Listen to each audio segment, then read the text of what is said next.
Welcome to another edition of Dave Smith Unleashed. Boy, hard to believe now. We're into our third month of the Dave Smith Unleashed podcast, and already 25 shows in the books, going on 2,500 subscribers right now. So we are growing by leaps and bounds, and I appreciate all the subscribers and everybody who listens to Dave Smith Unleashed at least 3 or 4 times a week. And of course, couldn't do it without our great sponsor, MTS Transportation. 800-640-6873, 800-640-6873 for reliable, on-time delivery, compliance you can count on, round-the-clock support, superior communication, experienced logistics partners, and mention the Dave Smith Unleashed podcast and get 20% off on your next shipment. So for all your freight, trucking, and shipping needs, call MTS Transportation at 800-640-6873. And don't forget, still time to enter the sweepstakes to win 4 Dodgers tickets for the home game against the Chicago White Sox on July 2nd. And courtesy of MTS Transportation, of course, 4 seats, 3 rows from the field. These are great seats. 3 rows from the field, complimentary parking, access to the stadium club. And what better way to spend a beautiful summer night on July 2nd watching the world champion Los Angeles Dodgers? You get to see Shohei Ohtani and all the great stars of the defending and maybe future back-to-back world champion Los Angeles Dodgers. So again, 4 tickets, 3 rows from the field, complimentary parking, access to the stadium club, and a beautiful night out at Chavez Ravine. But in order to win, number 1, you have to be a subscriber to Dave Smith Unleashed. And to subscribe, go to youtube.com/@the Dave Smith Unleashed podcast. So if you subscribe, if you give us a like, and then you have to comment below one of the shows on the YouTube channel. So click on one of the shows, make a comment, give us a like, and of course, be a subscriber. And then we're going to go into the barrel and pick a winner in the next week or so for July 2nd against the White Sox, against the Los Angeles Dodgers. So make sure you enter and have a chance to win. Can't wait to get out to the guest hotline momentarily here. The great Steve Kim. You know him from Fearless with Jason Whitlock and from the 3 Knockdown Rule with Mario Lopez and all the years with me. That's my sports news update guy and covering boxing, the best boxing reporter in the business. But did you know he was the infamous Steve from Hollywood? He was just a regular caller of mine back in 1995, how he got his start in the business. So we'll talk about all that and everything going on in the world of sports with the great Steve Kim here momentarily.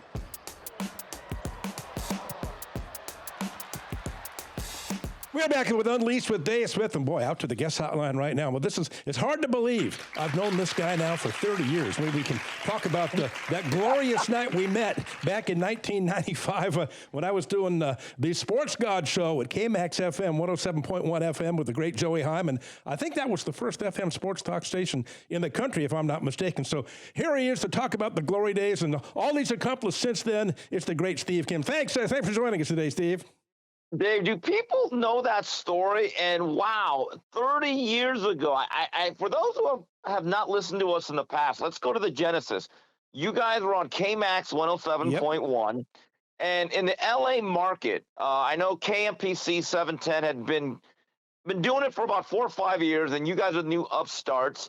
And I started listening to you guys at night because I don't think there had ever been a daily show that went that long, Monday through Friday. And I remember I was the guy, I was the Cal Ripken of the show because right. I would call in every night and it became like a segment. And then it was Joey's brother, Elon, who answered the phone. He was the producer. He said, "Hey, what are you doing with your life?" And I said, "I really don't know, but I think this sounds kind of good. How do I get into it?" He goes, "Hey, why don't you be an intern?" And that's how it began. I mean, Dave, I've always told people, you and Joey Heim basically started my career, and I'm eternally grateful for that. It's unbelievable. 1995, 30 years ago, yeah, you were Steve from Hollywood, and he called night after night, and I said, "Yeah, this guy's called around 35, 40 nights in a row." We were talking to Elon. We got to bring him down here one night. I like this kid. And then from there, you came down, and we all got along, and we let you do a couple of updates, and then we took you over to AM 1150, which is now AM 570, and the rest was history as far as your career goes. So I guess I should get a cut of your career earnings. You know, Dave, the funniest thing was one night, because this people don't understand, you guys were extremely popular. You guys were hot in the summer of 95, right? And there was this one particular night I could not get on. The phone lines were busy from literally the time you opened the phone lines all the way up until like 5 minutes before you guys are about to sign off around midnight. And I'm thinking, uh-oh, we're in trouble here. And I remember you guys said, okay, hold on. We don't know what happened to Steve from Hollywood. We are clearing the phone lines. If you are out there, call now. And I literally think I got it in like the last 2 minutes, and the streak was saved. And I remember how I got on the air. You guys did everything kind of like against the rules. You guys didn't want to talk the typical topics. You wanted to be profane. You wanted to be funny. You wanted to be taboo. But you also said, we're not doing sports updates. Those are boring. And then I remember one day it was Nick Zaccanino who kind of ran everything. We're in a meeting, and at that point, I wasn't really doing much. I remember he told you guys, hey, guys, I know you guys want to do things your way, and I'm going to let you. I think we've given you free run. But, guys, we got to break up the segments here. He goes, we have to do sports updates. You don't have to do them like everyone else. Is there anyone that can do it? And he looks at me and goes, how about you? Do you want to do sports updates? And they said, okay, in 1 hour, you're going on the air. And it's the most nervous I've ever been. And I'll be honest with you, I was terrible. I was terrible that first night, but that's how it began.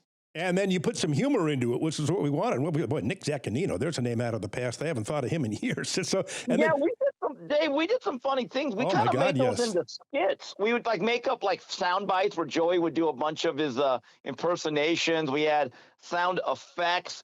We would also throw in some phony stories. I think people obviously that's right. were like doing parody. So, I mean, we really shook up the world. And that last night. We'd interrupt you, too, during your updates. Oh, that was the funniest thing. And then also. But the last night. Oh, boy. The last night. Dave, if there was ever an Escape from Saigon that became a radio show, that was it. And I'm glad nobody has a copy except us. I do. Because I think you do? Yeah, don't let anyone have it, because I think we'd be banned for life by the FCC. Well, they made a huge mistake. The station was sold, and they decided to go to an all rock and roll format. So they took us all out to lunch that day, Steve, and they said, we'll let you go on the air for one last show. Boy, what a mistake that was. Then we brought rum and coke. We got falling down sticking drunk right before the show started. You know, Mark Smith and Joey and me and everybody. And we went on the air hammered, and somebody called in and dropped like 10 F-bombs in a row and an MFer and the C word, and we said, Mark, and then Mark was out in the hallway drinking. He wasn't even working the board, so every one of them got out and from that point on, it was Katie bar the door the rest of the night. How you guys ever, and I guess me coming along with you, how you guys ever got rehired in L.A. is a minor miracle if you really think about it, Dave. Good thing it was a little small station. I remember how Joey would get his brother just to cold call hotels and to get interviews. And one day you actually got John Elway on the phone. He called him in Tokyo. They were for a preseason game. I mean, you guys got Kevin Garnett. We had some of the biggest names because back then I don't think there was the protocol where you had to go through a PR flat. You had to set it up. I'm just telling you, Elon did a great job of just finding out where the hotels were. And if guys did not stay under aliases, we actually had a shot. I remember one time you guys actually got Phil Jackson somehow. That's right. Wow, those were the days, Dave. They really were. Mike Piazza, we interviewed him one night, and the next night at Dodger Stadium, he pulled Joe McDonnell aside, and he said, what the hell was that? My career's going to be over. I can't go on with those guys again. Oh, those were the days. We were the real renegades, Dave. We really were. I have all those tapes, every show from then. Wow. Do you really, I bet Dave? I bet I could sell those for $1 million. Maybe somebody's gotten rich since then, Steve, that was a big fan and listened every night. Dave, do you think it would have been different in that era? Because I think we were about 15 years before Sirius Radio, or at least a decade. Do you ever think about what would have happened if there was the capability of just streaming this by yourselves and becoming just basically owning your own show and your own rights at that point? That's a good question. We didn't really think about that back then. That's a very, very good question. And we put Howard Stern to shame. Remember, he was considered kind of out there, and we did stuff that he would never even dream of doing back then. Well, I think we were kind of considered at the time the Howard Stern of sports. That was the goal going in. Yeah, and there's no doubt about it. I remember a lot of the remotes that we would do. We brought out some people. I mean, we shook things up. And at that point, I mean, I think everyone takes sports talk radio now, or at least for the last 20 years, I think they take it for granted because almost every market has it. You have satellite radio. You can go on the internet. But even in 1995, I think less than 10 cities probably had a full-time sports talk radio. And I'm just telling you, Nobody did it the way the sports gods did it. It wasn't even allowed. Remember the lookalike god? I don't know if you remember him. He was a kid. He had some kind of deformity. The poor guy, whatever it was, and so we used to send him out to ask questions at press conferences. Yeah, he was our Baba Booey, and then you also had Eric, who ended up being blind, and we found out because one time I think Dr. Eric. Yeah, and you guys asked him, "Oh, are you blind?" And he said, "Yes, I actually am." And that was embarrassing. The lookalike god asked the greatest question ever. We were at the Mike Tyson Peter McNeely press conference, right after they signed for that fight, and he stood up and raised his hand, and he had a question for Mike Tyson. He asked him right to his face. And he said, "When you were in jail, did you ever use your cellmate's testicles for a speed bag?" I remember you guys. We did a lot of boxing, and I think that had to do with you and Joey. You were fans. I wasn't really even in the boxing beat at that point.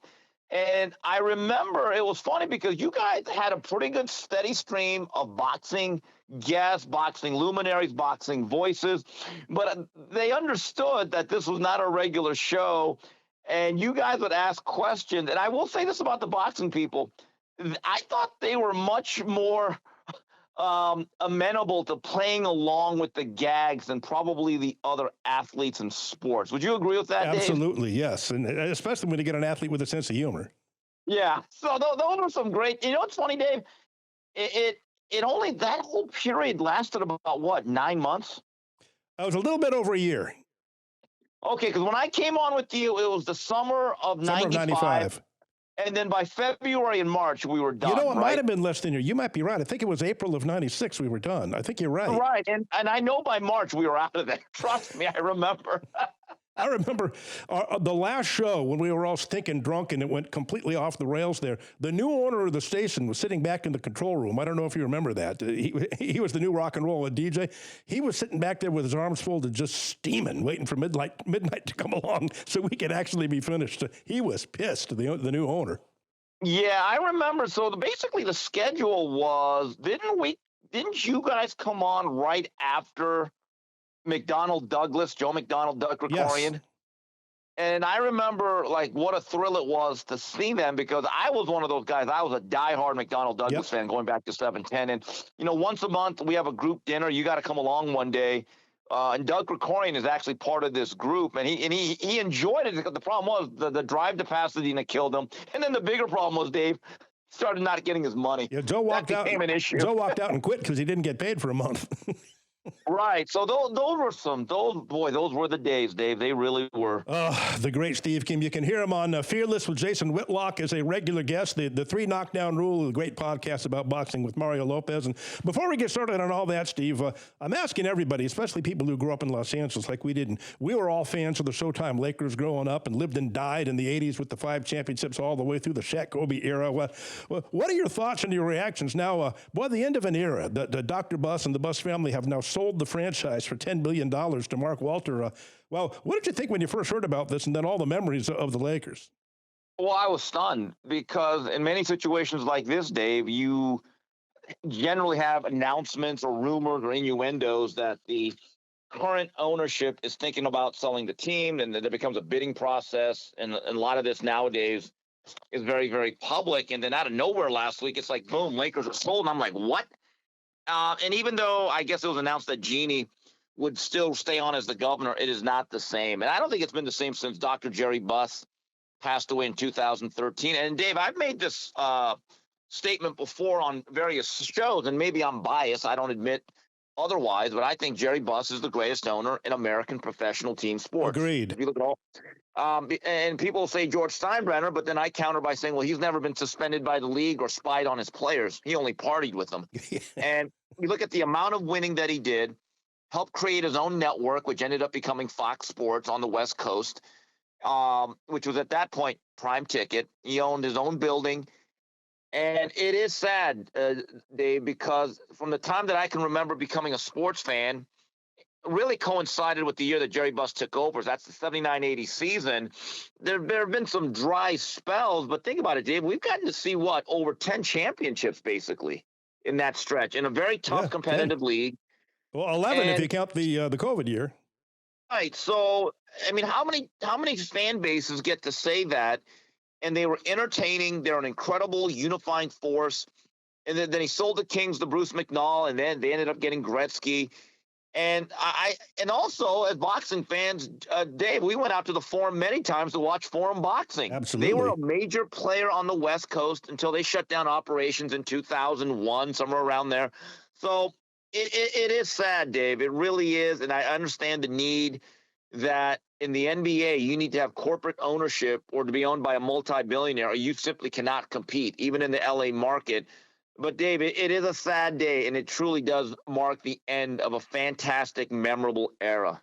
When I was a little kid, my dad used to take me to Laker games. My dad and my uncle. This is back when Jack Kent Cooke owned the team, pre-Jerry Buss, and it was a lot of fun, and it was an event and all that. But I tell you what, in '79, when Dr. Buss bought the team, it was night and day. The Laker girls were out there. The celebrities were surrounding the court. The USC band was up in the stands. It was like a Hollywood premiere opening every night. It was just, he brought so much excitement, and he brought so much pizzazz to the franchise. That's why not only did they win a lot, but he made every game an event. That's why he's the greatest owner in sports history.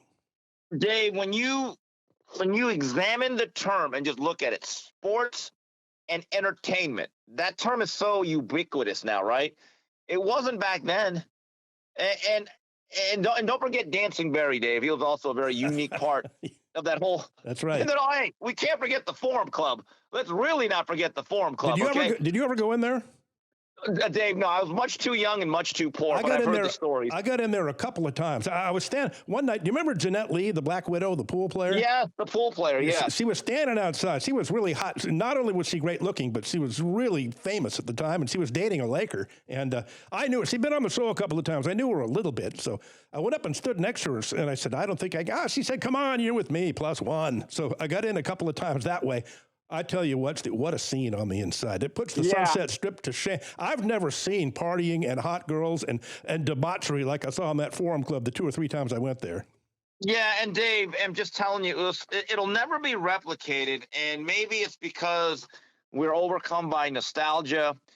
The 80s will always be the most special time for me as a Laker fan, even more than the Shaq, Kobe, Phil Jackson dynasty. I still maintain to this day, Dave, that any Laker fan that lived through the 84 finals will never get over it. That should have been a sweep for our Lakers. Absolutely. But on the flip side, the 85 championship is the most special series, the most special championship. No doubt about it.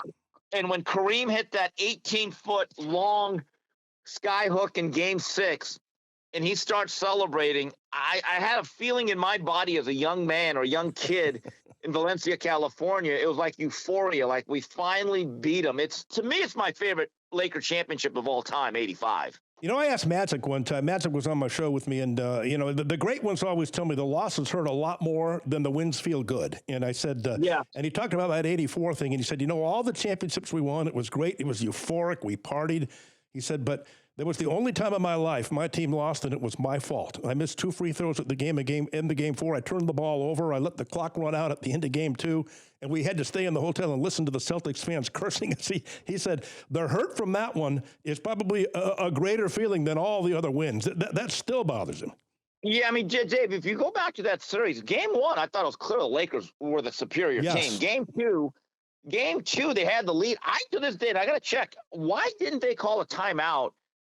Instead of rushing, and then James Worthy throws that cross-court pass, and then Gerald Henderson, Well, they did call a timeout. I don't think they should. I remember because the Celtics missed a free throw, and Magic got the rebound, and they should have just kept going, but they called a timeout. That's what set up the steal. That play, and so it's 1-1. So Lakers game 3, they blow them out by 30. I'm thinking, okay, things are okay. Then before McHale clothesline Rambis, they were running away with that game. That was like a 14-6. Yep. And then, Dave, this is how much the NBA has changed. You know that foul on McHale was just a foul? Just go to the free throw line and 2 free throws. Right. Everyone clear the floor, 2, and that's all it was. They would have taken him off, and they would have taken him off in handcuffs today and sent him to jail for that. Right. So, and then game 5, when they blew game 4, that was you had that sinking feeling like, we're in trouble. And game 5 was the one that was so hot that it really almost was not safe to play, and Pat Riley had a suit that was ruined. And I knew even after game 6, even as a young kid, I knew we're not winning game. You just had that feeling, Dave. And then You go to 85, I think the most meaningful loss in Laker history was the Memorial Day Massacre. They lost 148 to 114. Right. Dave, I don't know what you were thinking, but did you think at that point we can't beat the Celtics? They just have our number. That's the feeling that I had. I called my cousin after that game, and I said, we waited a whole year for this. We're just never going to beat them. It's never going to happen. 148 point, we're going to lose again. It's the Celtics curse. They're going to win every time.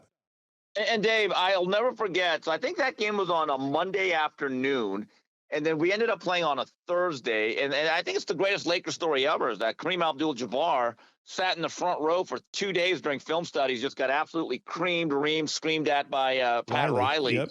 And then this is where Riley did show his greatness, is that he had one rule. Nobody, I don't care who it is, and nobody tried to break the rule or ask to, even Magic. No parents, no relatives, nobody except the team on the bus.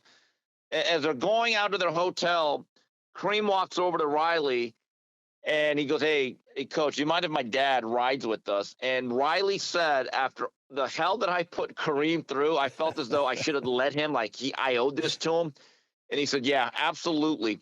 And Kareem played a monster game, won the MVP, I think, at age 37 against the front line of McHale, Parrish, and Bird. Dave, if there's an argument that anyone's better than Michael Jordan, I think Kareem in that series makes that argument right then and there. Absolutely. The great Steve Kim joining Dave Smith on Dave Smith Unleashed. The pocket's way into our third month now, about 2,500 subscribers, and love doing the show, especially with great guests like Steve here. You know, I interviewed Dr. Buss a couple of times. I was good friends with Jeannie. Remember, Jeannie and me and Kurt Rambis did a show once a week for about a year back at 1540 The Ticket, and I never understood. I hear the media all the time saying Jerry West built the Showtime Lakers. Well, not really. You know, he built the Shaq Kobe team.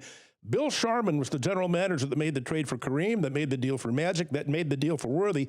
Without him, there is no Showtime. He made some great trades, and he brought L.A. our first world championship in '72 with the Los Angeles Lakers, and yet his banner still is not up there on the rafters at Staples Center. Bill Sharman is the forgotten architect. Why is he so disrespected? You know, when Jeannie was on my show, I would ask, what is it? Why? And she kind of tap danced around the question and wouldn't answer. And I asked people, nobody really know what it was, because he was the nicest guy in the world, the nicest person you'd ever meet in your life. And Jerry Buss had nothing but great things to say about him. And, you know, Dr. Buss told me, he said, we did great things, but I was lucky. I inherited Kareem, I inherited Magic, I inherited Worthy, so I inherited a very good situation. But everybody, some people have told me, well, it was because Bill Sharman was a Celtic and beat the Lakers so many times. And when the Lakers won in '72, Red Auerbach had that famous quote, because Bill Sharman and Casey Jones were the coaches of that team. He said, well, it took them hiring two Celtics for them to finally win a championship. But I just don't understand it. He's the nicest guy in the world. He's just been shunned by the organization. It doesn't make any sense. He and Jerry West are the two most important Lakers in the history of that franchise. Yeah, and Dave, didn't Bill Sharman basically invent the shoot-around? Yes, because they did it when he played for the Celtics back in the early 60s. He used to shoot baskets at the local junior high gym before the game. Then he got Red Auerbach to sign on and do it every game. Right, and I think his greatest achievement was basically telling Chamberlain before the year, well, look, cooperate. I need you to show up or no one else is. And to his credit, Chamberlain did. And you're right. Look, the logo, Jerry West, I think his strength throughout most of the 80s was fortifying the Lakers when they'd have like the 25th to the 30th pick in the draft, finding AC Green, finding a guy like Vlade Divac, and then later Nick Van Exel. That ability, and Eldon Campbell had a productive NBA career. That ability cannot be overlooked. But you are right factually. When it comes to the things that you listed, Jerry West was either a guy that was in the front office or coaching the Lakers, where he had lived a very tortured existence. He didn't become the GM until '82. It was Sharman before that. Right.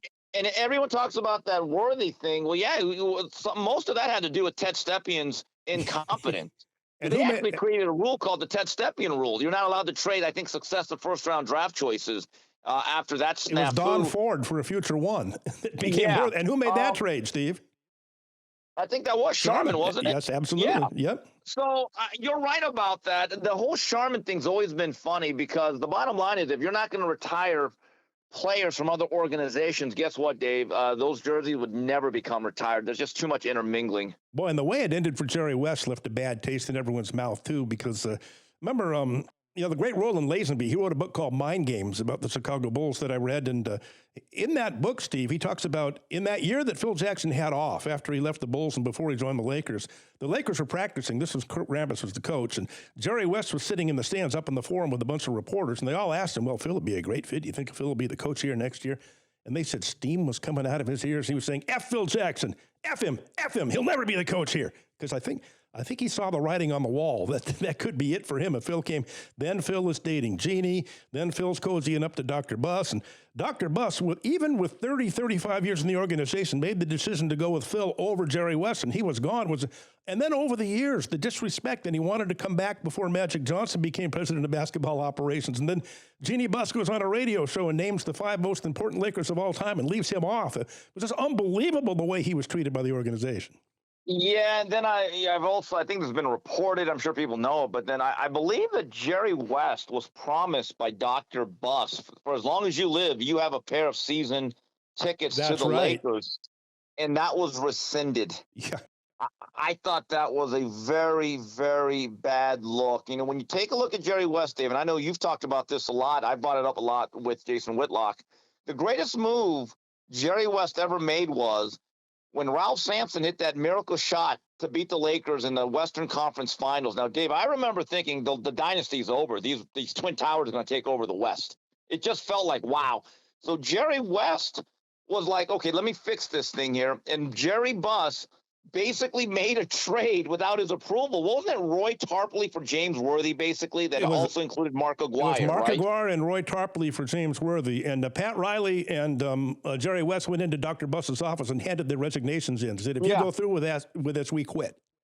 Right. And Buss basically said to West, you're really going to do this? He said, no. And West goes, no, are you really going to do this? He goes, you're making a huge mistake. And the funny thing about Tarpley was he was a prodigious talent. But I think he was one of the first players in NBA history to be lifetime banned for cocaine. Before the drugs, he was doing 20/20s. He was on his way to being a great player. Yeah, I remember how good he was against the Lakers in the '88 playoffs. That's right. But just think about the arc of the Laker history if you make that trade, because James Worthy, I've always said this, Dave, is the most underrated all-time Laker. Yes. And maybe the most underrated all-time player, because, Dave, you know this. You know more basketball than I do. Don't you think if he would have gone to a lot of other teams as the number 1 pick, he would have been a 25-point-a-game scorer from day one? If he was the number 1 option, yes. Yes. But he wouldn't have as many championships. No, he wouldn't. And because I remember when the Lakers had the number 1 pick, it came down to Terry Cummings and Dominique. Excellent players. Well, Dominique and Magic on the break would have been something to see, huh? Wow. Right, but I don't think Dominique did the little things or played defense as well as Worthy did. Worthy was the pick. And if you really look at the Lakers-Celtics matchup, Bird was always, I don't want to say limited, because no one limits the great Larry Bird, but Michael Cooper could make it difficult for him, right? Magic matched up with Dennis Johnson, and Dennis Johnson, all-time great defensive guard. Dave, the Celtics never really had an answer for James Worthy. No, they never really nobody did. That's what you're right. Maybe the most underrated player in the history of the NBA. Oh, great stuff, Steve. Well, I'm glad we're going to be doing a part 2 coming up here soon, because I'm getting this is fantastic. We could be talking all day about this. So that's the end of part 1 with the great Steve Kim, brought to you by MTS Transportation, 800-640-6873 for reliable, on-time delivery, compliance you can count on, round-the-clock support, superior communication, experienced logistics partners. Mention the Dave Smith Unleashed podcast and get 20% off your next shipment. So stay tuned. Next show, check me out on at Dave Sports God, my Twitter handle. And the next show, part 2, will be posting when Steve Kim is going to be on again. And we'll talk to you then right here on Dave Smith Unleashed.